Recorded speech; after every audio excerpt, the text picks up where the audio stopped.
Guys, there's a saying that you must have heard, maybe in childhood or even now, that what you see around you isn't real, and what you don't see is actually present all around you. This saying relates a lot to today's story. You will have to listen to today's story very carefully. It is very scary, but it's also very mysterious. The person this incident happened to never gained the power to understand what this mystery was. He could never solve it. But I know this story completely, and I am going to tell it to you now. If you listen to it fully, you might be able to solve this mystery, but you must watch till the end. If you don't, you might miss many important details of this story. So, watch till the end, guys. The story I am going to tell you today is from that part of our country which is called Heaven. Heaven, you understood correctly. This story is about Kashmir. In our country, every person has heard or thought at least once, why in the place called Heaven do hell-like activities happen? Why so much violence? Why so much bloodshed? You must have heard those stories. But the story from Kashmir I'm going to tell you today is beyond scary. It's the most dangerous, the most terrifying. It's about a person who came to Kashmir after many years. This person's name is Yusuf. This man didn't experience an incident just once, it happened several times. And you will feel fear not once, but many times. Now, before starting this video, subscribe to this channel for more such horror, mysterious, and historical videos. This story begins in the year 2010. A man named Yusuf, who was 40 years old, was coming to India from New York to meet his parents. He was going to meet them after many years, so he was very excited because Yusuf had left India many years ago. His mom and dad's financial status was very poor, which forced him to leave India. He went to New York and completed all his studies. He always tried to come to India, but could never make it. He didn't even get to talk to his parents on the phone much. But one time, he got a call saying his father was very ill. Yusuf thought he shouldn't waste any more time. Who knows what could happen? So, without wasting time, he booked a ticket to India. He reached New Delhi airport, and from there, without delay, he booked another vehicle going towards Kashmir. Now, finally, Yusuf had reached Kashmir. He saw that Kashmir had changed a lot in the last 20 years because he had left for America 20 years ago. In 20 years, many things had changed. He was thinking about all this, wondering if the home he left 20 years ago was still the same. Would my friends still meet me at the same place where we used to hang out and play? Because he had informed all his friends that he was coming to Kashmir, he had very little time.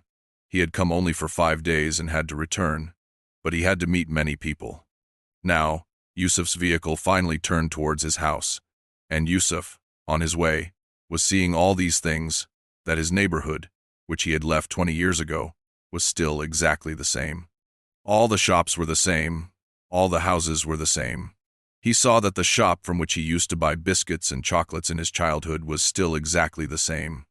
And now, the shopkeeper's son was running that shop. Seeing all this, he became very happy. His excitement had increased even more because now, finally, his vehicle stopped in front of his house. He went near his house and knocked, but no one opened the door. He knocked again, but still, no one opened.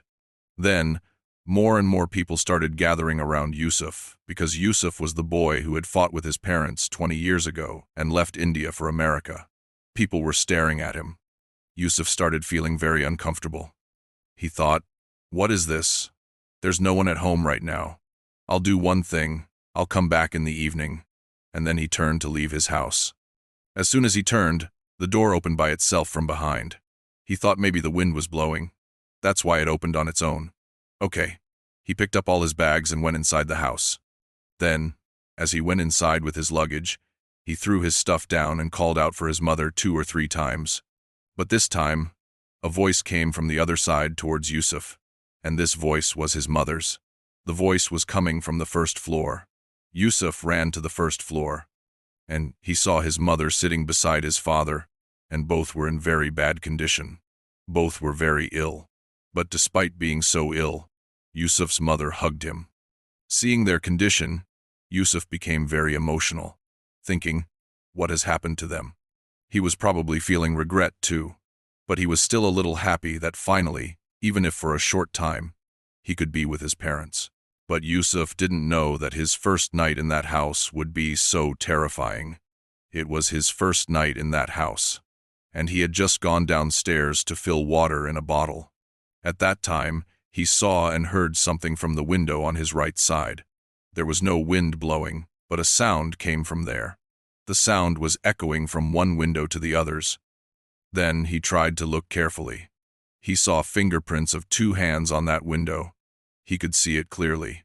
He looked more closely and saw that there were handprints on all the windows. As if there is a person, someone who is standing outside in such darkness and trying to peek inside. Seeing all this, Yusuf became very nervous. The water bottle fell from his hand, and Yusuf ran to the first floor to his parents.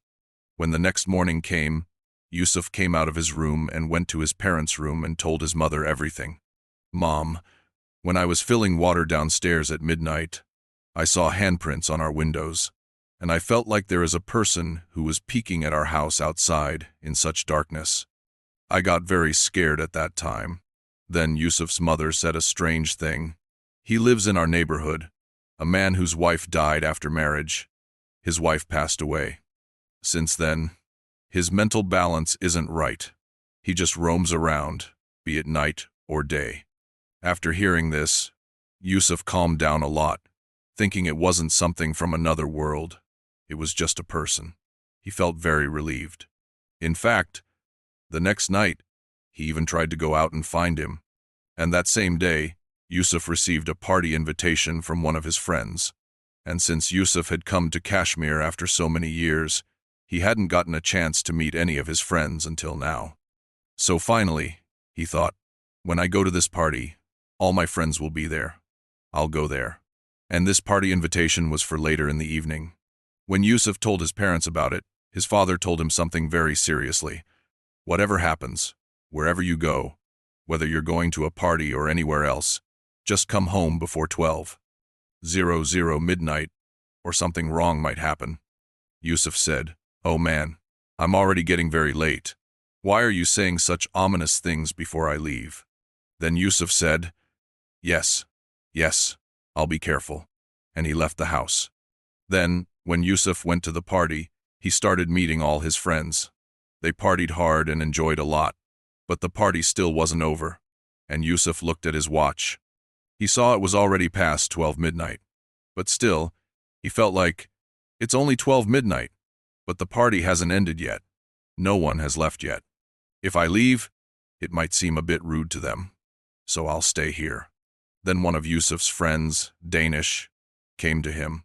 All his friends were feeling a bit weird, but Danish came to him and said, "Bro, perhaps you shouldn't stay here till midnight. You should go home before midnight." Then Yusuf felt a little rude. He said, "Why are you saying that?" Then Danish told Yusuf a story. Danish said, "Yusuf, the route you took to come here, on the way to my house, there's a route. A bridge comes called Gau Kadal Bridge. When you leave from here, you will have to go via that bridge." So Yusuf said, "Okay, yes."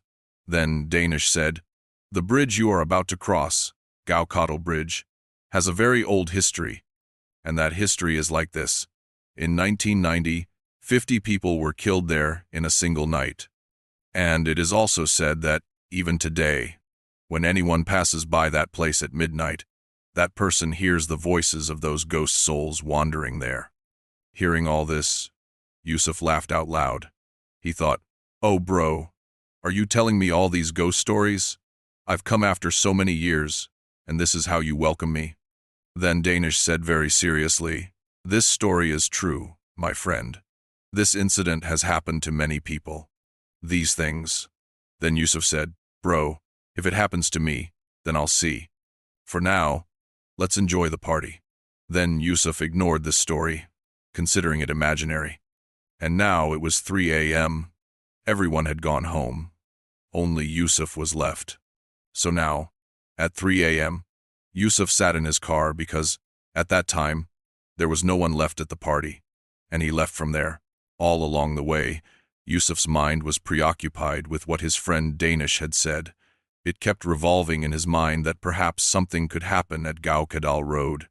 And now, Gau Kadal, the bridge, was coming up. It was right in front of his eyes, and he saw that at the corner of the bridge, a small girl was standing, and she was crying. After that, Yusuf thought, what is this? It's 3:00 inches the morning, man. Why is this girl standing in such a desolate place, on a bridge, and crying? Then he thought, no, maybe it's a ghost. But Yusuf was a man of strong principles. He thought, no, all these stories are imaginary. Let me help her. He was just thinking about it, that he would stop the car. But guys, you all know that when it's 3:00 inches the morning, the roads are desolate, dark, and if you meet someone there, whether it's a human or a ghost, there's no way to tell. Now Yusuf had made a firm decision that he should stop his car. As soon as he stopped the car, the sound of the girl crying suddenly stopped, and he felt as if someone was now approaching his car. The sound of footsteps was coming. He felt it. He looked towards his window and felt that something was approaching his window. As soon as he rolled the window down, a small girl was standing right in front of his eyes. Then Yusuf got out of the car, and he went to that girl and asked, "Why were you crying?" Then that child said, "My mom and dad are missing. I haven't found my parents. I have been searching for them for a long time, but I always hear their voices. They always call out to me." Then Yusuf said, "Where does the voice come from? Can you tell me?" Then that girl pointed her finger towards a pond, which was right next to that bridge. Yusuf and that child went towards that pond, and when he looked, he saw 2 dead bodies floating on that pond. Seeing those 2 dead bodies floating, Yusuf was very shocked. His eyes widened, and he quickly started taking off his clothes, about to jump into the pond, when that girl held Yusuf's hand, and she said, "You will save these 2, but what about the others?" Then Yusuf said, "What do you mean?" Then that girl pointed towards the pond. When Yusuf looked at the pond, he saw that now there weren't just 2 dead bodies, but at least 40 to 50 dead bodies floating. Yusuf was utterly shocked. He now understood that all these things were not real. He ran towards his car, very fast, got inside his car, and started trying to get away from there somehow. But he saw one more thing. The entire road was covered in blood. Only blood. Then, as he reached near his house, he ran towards his house. He started banging on the door loudly, but no one was opening the door. He banged even more, but still, no one opened the door. This is Kashmir. It was so cold there, and he was alone, standing outside his door in the dark of night, shivering.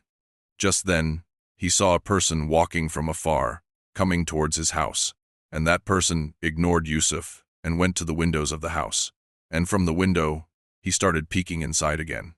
Yusuf then realized that this must be the same person who comes every night to peek through our windows. Then Yusuf went to that person very aggressively and asked, "What are you doing all this? For so many days, I've been seeing you come here and peek inside. What are you doing here? Are you mad? Are you insane? That's why I'm leaving you, but tell me, what are you doing here?" Then that person stared at him intensely. Yusuf said, "Why are you staring at me like that? This is my parents' house. You can't peek in like this." Then that person said, "Which parents? Which people are you talking about?" After hearing all this, Yusuf didn't say anything for a while. Then after that person made Yusuf sit down quietly somewhere and said, "Perhaps you haven't been here for 20 years, so you are unaware of these things." That man said, "20 years ago, your parents were part of a protest here in Kashmir, and in that protest, 50 to 100 people were killed. Everyone was riddled with bullets, and everyone died at that time. And it is said that even today, at that place, Gau Kadal Bridge, the ghosts of those people still wander. They cry, scream, shout, ask for help, and if anyone hears their call, then they have to hear very vile things, see very vile things. And as for your parents, the people you have been talking to for so long, they are probably your parents, but they are not alive. They are souls whom you are talking to, and they have become even more alive after meeting you. But remember one thing, and listen carefully. Whoever you see around you, whatever people you see, They are not alive. During this entire conversation, Yusuf was busy connecting all the links and dots. He felt that the man was wrong.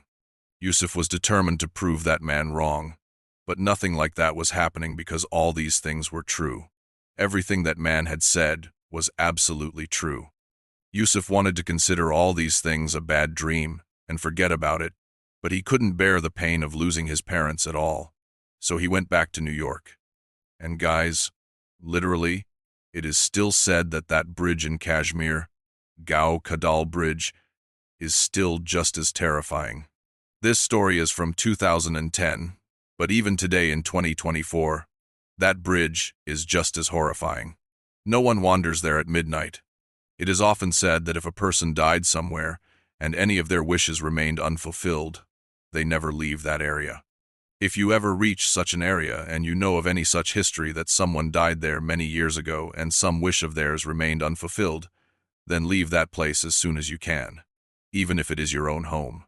Otherwise, it might be that they want to fulfill their unfinished desire through you.